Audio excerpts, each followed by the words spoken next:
Assalamualaikum warahmatullahi wabarakatuh. Sabahul khair.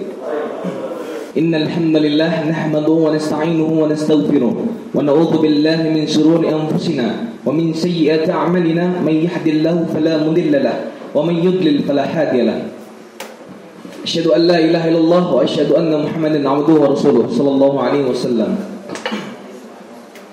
Aqidatul muslim yakni at-tauhid. Makna tauhid yakni innallaha ta'ala khalaqal khalqa liya'buduhu wa la tusyriku bihi syai'a walidha arsala rasulahu wa anzala al-kutuba faqala Allah ta'ala fil Qur'anil Karim fi suratul Dzariyat al-ayah 56 A'udzu billahi minasy syaithanir rajim wa ma khalaqatul jinna wal insa illa liya'budun. وقال أيضا في سورة النساء الآية 36 واعبدوا الله ولا تشركوا به شيئا. أيها الإخوان الكرام، التوحيد عنده ثلاثة أقسام هي الأول يعني التوحيد الربوبية الإيمان بأن الله هو الخالق الرازق المدبر الذي يحيي ويميت. الثاني يعني التوحيد الألوهية الإقرار بأن الله سبحانه وتعالى هو المستحق للعبادة وحده. الثالث يعني التوحيد الأسماء والصفات تسمية الله تعالى بأسمائه الحسنى وصفاته الكاملة التي وصف بها نفسه ووصف بها رسوله صلى الله عليه وسلم في السنة.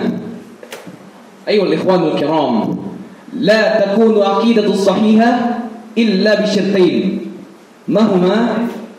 يعني المتبعة أن يكون كتاب الله وسنة رسوله صلى الله عليه وسلم.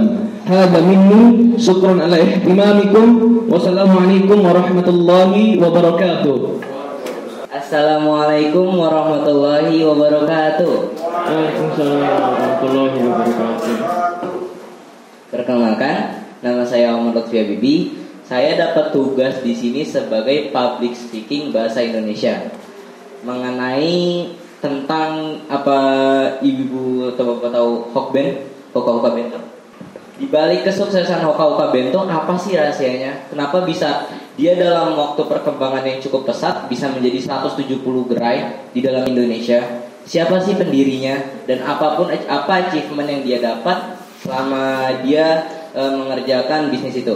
Oke. Secara bertahap akan saya jelaskan. Pertama, Hoka Bento itu siapa sih foundernya? Nah, foundernya Hoka Bento sendiri itu adalah Pak Endra Harifin. Itu dia mendapatkan idenya di tahun 1990. Saat dia dapat idenya, dia dalam kondisi kerja di bank. Nah, saat dia kerja di bank tuh dia menemukan peluang besar di kuliner. Yang bikin bingung adalah kenapa dia bisa banting setir ke kuliner padahal dia kerja di bank itu selama 13 tahun. Intinya dia udah zona nyaman tuh. Kalau zona nyaman itu kan mungkin gajinya udah pas, sudah memenuhi kebutuhan hidup, tidak perlu pindah-pindah lagi deh. Karena dia mencoba mengganti keluar dari zona nyamannya, yaitu pindah ke kuliner. Nah, akhirnya dia mendapatkan konsep yang sangat diferensiasi di Indonesia pada tahun itu, yaitu konsep ala Jepang. Dia mengambil konsep itu dari Jepang itu karena di Jepang itu orang kantoran selalu bawa bekal saat makan siang, atau dia beli di supermarket dalam bentuk bento. Makanya dia punya nama Hoka Bento. Hoka Bento itu artinya adalah makanan hangat yang disantap dalam kotak. Oke. Itu sejarahnya Hoka Bento. Saat itu dia punya ide langsung pergi ke negara Sakura, yaitu di Jepang, untuk membeli lisensinya dan hak untuk jual beli di Indonesia dengan resep orang Jepang. Nah, tidak hanya itu, kalau misalnya mungkin lidahnya orang Jepang sama orang Indo beda kali ya, karena mereka sering makan wasabi, sashimi dengan bahan mentah, sedangkan Indo itu matang-matang semua. Akhirnya dia merombak rasanya. Yang kerennya itu dia bisa menyamakan cita rasa Indonesia ke dalam masakan Jepang, yang menurut saya itu adalah hal yang paling keren. Oke. Setelah itu rasanya Akhirnya dia membuka gerai pada setahun setelah itu, berarti 1991 di Jakarta, kebun kacang. Itu pertama kali dia membuatnya. Setelah itu perkembangan zaman, dia melihat mungkin banyak inovasi-inovasi baru, akhirnya dia merubah tempatnya, pindah ke Bandung. Saat itu dia membuat branding yang sangat berbeda. Karena mungkin kalau dulu dia tokonya hitam, sangat istilahnya suram, akhirnya dia membuat branding baru di mana warnanya kuning. Dan logonya itu kalau ibu atau bapak tahu, dia ada 2 orang. Yang pertama laki-laki sama perempuan. Nah, yang laki-lakinya itu namanya Taro. Nah, yang perempuan itu namanya Hanako. Nah, saat itu mungkin istilahnya logonya itu terlalu besar. Akhirnya dia coba membuat seperkembangan zaman, dia hanya palanya saja dan dilingkari kuning. Itu punya makna, tidak hanya warna doang. Maknanya adalah kuning itu melambangkan ceria, kesenangan, tidak suram. Akhirnya dia membentuk branding baru, yaitu ada 5. 1, parent and kid. Parent and kid itu adalah untuk keluarga, di mana restoran itu bisa semua umur. Yang kedua, respect. Respect itu dia sangat menghormati, ala di Jepang sangat menghormati para pelanggannya. Dan yang ketiga itu pride. Dia bangga atas restorannya sendiri, atau dia sebagai karyawan pun dia punya kebanggaan tersendiri untuk menjadi karyawannya. Setelah itu saya akan membahas tentang apa aja sih inovasi dia selama dari dulu tahun 2000 sampai sekarang tahun 2020. Yang bagi saya itu sangat pesat, karena dalam jangka waktu 2 tahun dari 2000 sampai 2002 dia bisa membuat call center. Call center itu istilahnya buat kalau misalnya bagi ada yang belum tahu ya, kalau misalnya pesan makanan nih lewat online atau lewat biasa, kan agak tidak mungkin untuk kita langsung mengkritiknya. Akhirnya kita membutuhkan yang namanya call center. Nah, itu sangat penting bagi restoran besar. Yang kedua, dia sudah 2 tahun berikutnya juga dia membuat sistem drive-thru, yang dimana waktu itu mungkin lagi hype-hype-nya, karena kita nggak perlu makan di tempat, dan itu sangat bagus bagi yang sibuk. Dia membuat sesuatu yang pertama kali sebelum yang lain keluar, yaitu adalah app Hoka Hoka Bento. Yang app-nya itu dia sistemnya mirip kayak Gojek, tapi bedanya dia kalau Gojek itu kan ngantar, kalau dia tidak.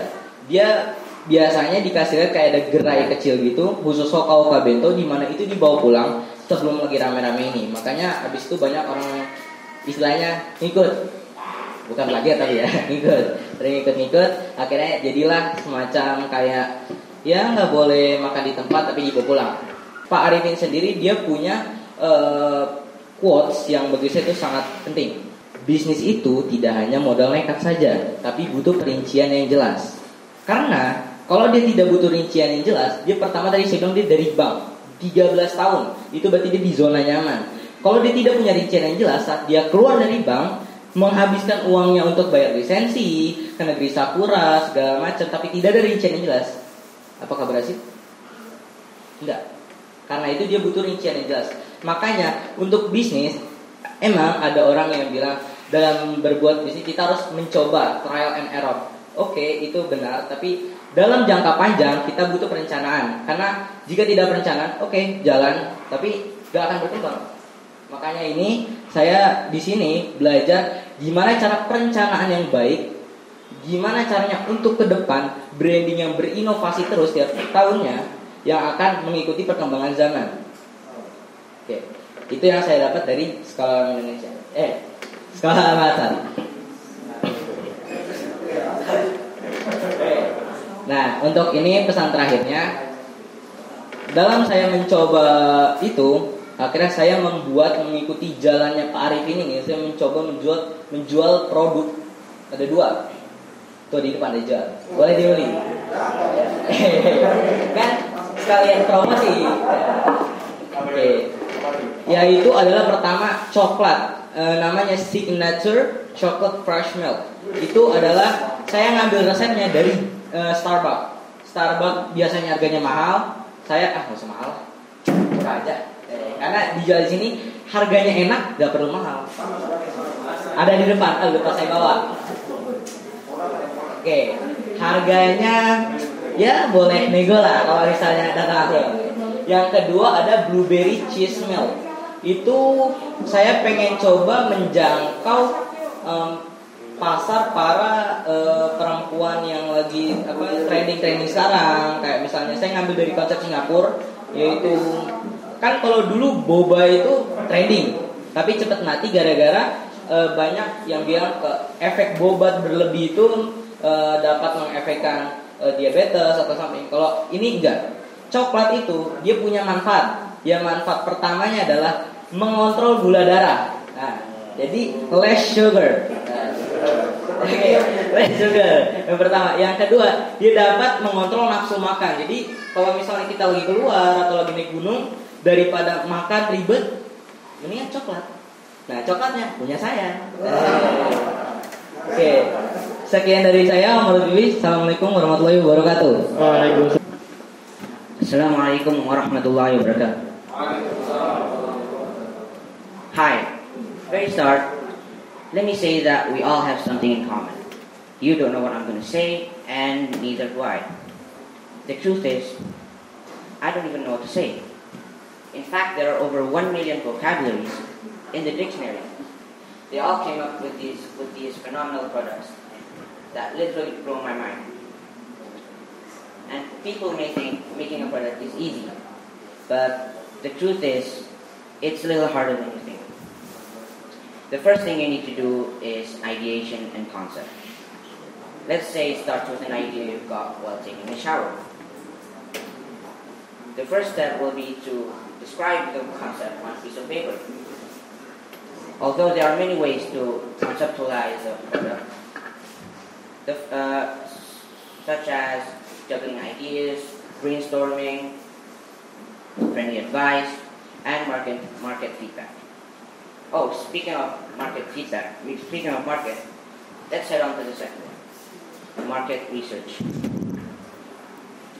This is where most people don't do, and that's where the problem goes in. Market research is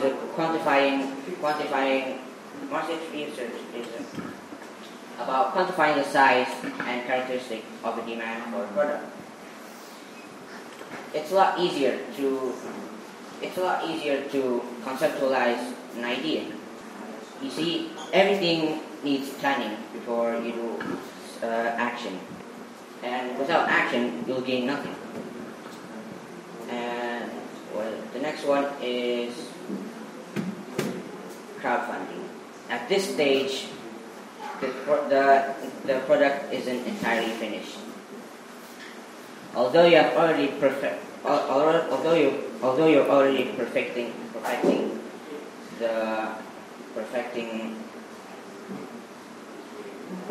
the sales pitch through your crowdfunding exercise.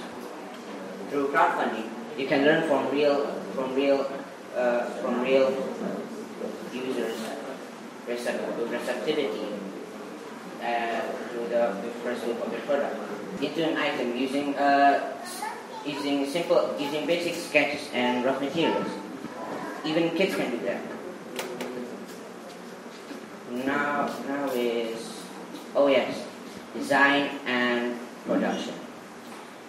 You have the prototype, and together you learn from crowdfunding. Like I said, I don't have the talent for speaking, so I might as well end it here. I just want to tell you guys a quote by Martin Luther King. You don't have to see the whole staircase. You just need to do the first step. I guess that's all I need to say. My name is Zaidan, and see you soon.